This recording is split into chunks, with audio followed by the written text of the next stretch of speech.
L'entreprise 3M présente le grand festival du n'importe quoi.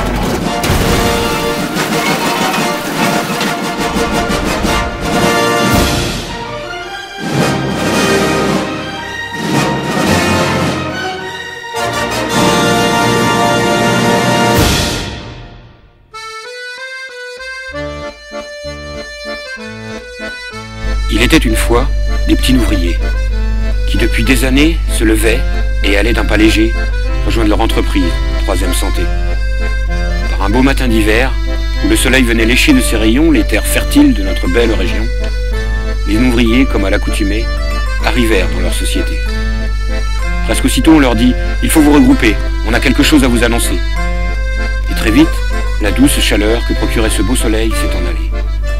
Un vent froid d'hiver venait de les glacer. Le plan social était lancé.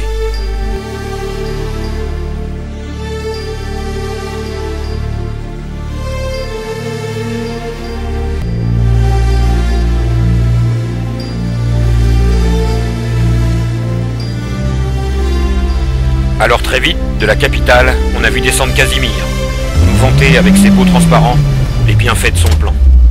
Coucou, me revoilà. Eh oui, c'est moi, Casimir, le monstre gentil. Vous vous souvenez de ça? Voici venu le temps des villes et des champs. Dans l'île aux enfants, c'est tous les jours le printemps. C'est le pays joyeux, des enfants heureux, des monstres gentils, oui c'est un paradis.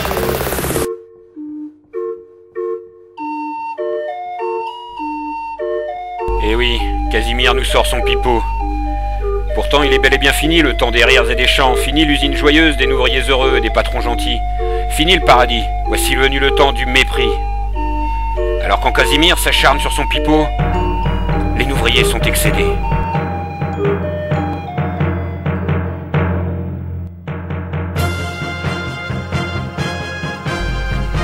Tambour battant, les ouvriers sonnent le rassemblement.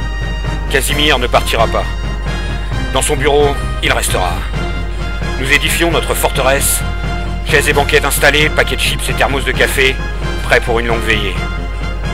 Casimir a emmené avec lui Passepartout, son fidèle cerbère moustachu, gardien des clés. Mais Passepartout s'est trompé, il a enfermé son propre PDG. On est tranquille, il va pas se barrer. Nous, ça nous laisse le temps de contacter l'agence pour venir négocier. L'agence est formée de 3 gars, Jean-François, Patrice et Alain. L'agence est prête à tout pour venir en aide aux ouvriers. Et c'est bien pour ça qu'on les a appelés.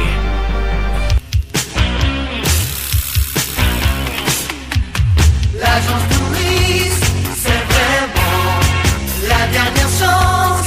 Au dernier moment, les mauvais coups, les truands. L'agence les règle au comptant.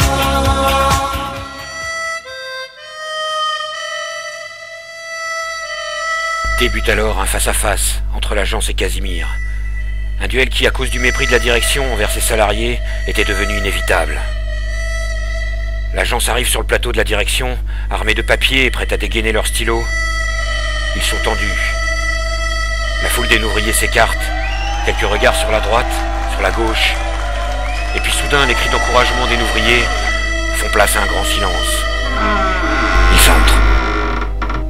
En face d'eux se tient Casimir, mise en pli impeccable, veston rajusté et armé d'un téléphone cellulaire. Quelques gouttes de sueur perlent sur son front. Une odeur de Casimir qui se néglige envahit bientôt la pièce. Ça y est, le duel est commencé.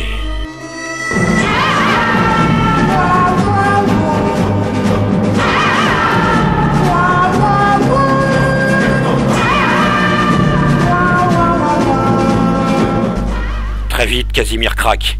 Il nous fait son Calimero. Oh, que c'est difficile à un jeune poussin de sortir de sa coquille et de trouver une mère. Le monde est injuste et méchant. On abuse de ma crédulité parce que je suis petit et faible. Mais c'est trop injuste.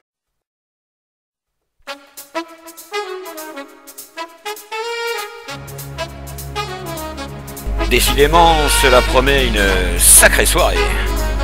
Les médias sont là, interviewant des ouvriers déterminés et bien installés. Pour sortir de l'impasse, on fait venir le sous-préfet.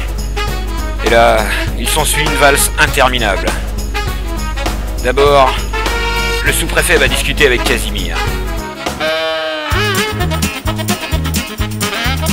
Puis ressort et va discuter avec l'agence. Ensemble, ils retournent voir Casimir. Ressortent et vont voir la DRH. Celle-ci retourne voir Casimir avec le sous-préfet. Le sous-préfet ressort parler à l'agence. Après quelques instants, la DRH les rejoint. L'agence retourne parler à Casimir.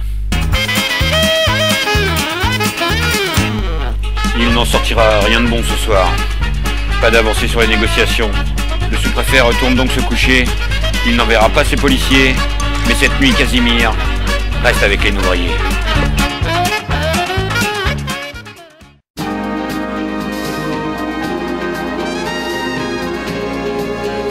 La croisière s'amuse. Les ouvriers sont sur le pont. Les jeux de cartes sont déballés. Les sandwichs avalés. Les idées échangées, les sentiments partagés. Quelques-uns allongés, d'autres partis fumés. D'être excédés, voilà où on en est arrivé. Casimir est séquestré, mais parmi les ouvriers naît une grande solidarité. On est tous déterminés. Il est 3h30 passées. Casimir, sur un carton 3ème santé, devra se coucher. Allez, fais de beaux rêves, Casimir. Et d'un pipi, n'oubliez de le faire pisser.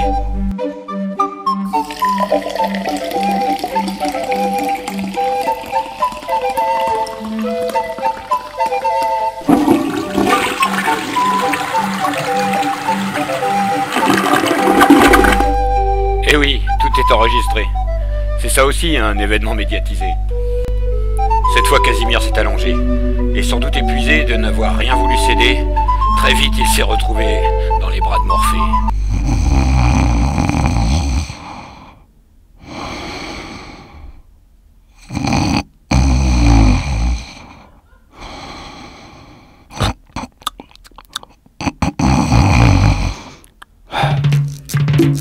Esto es para ti, mamita.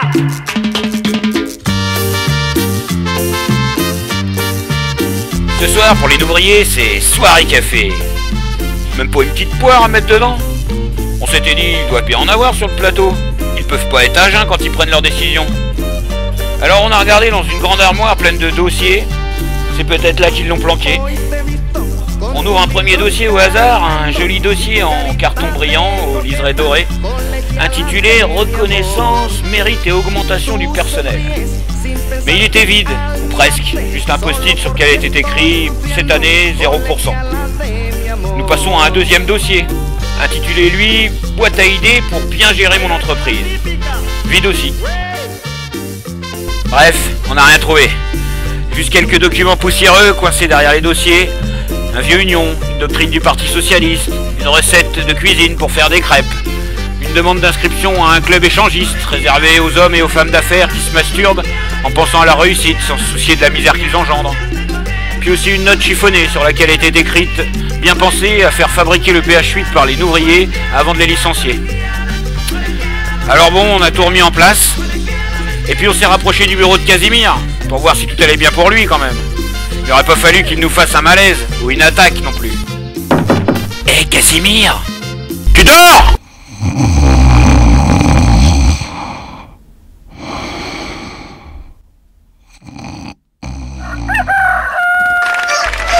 Le jour se lève sur Pithiviers. Casimir aura goûté aux joies de la campagne et à notre chaleureuse hospitalité. Il avait une chambre pour lui tout seul quand même. Avec tous ces médias déjà arrivés, ça ressemblait plutôt à la ferme célébrité.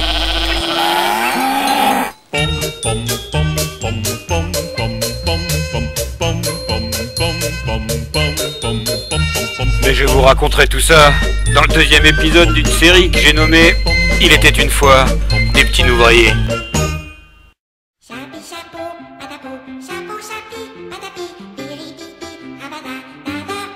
da da da.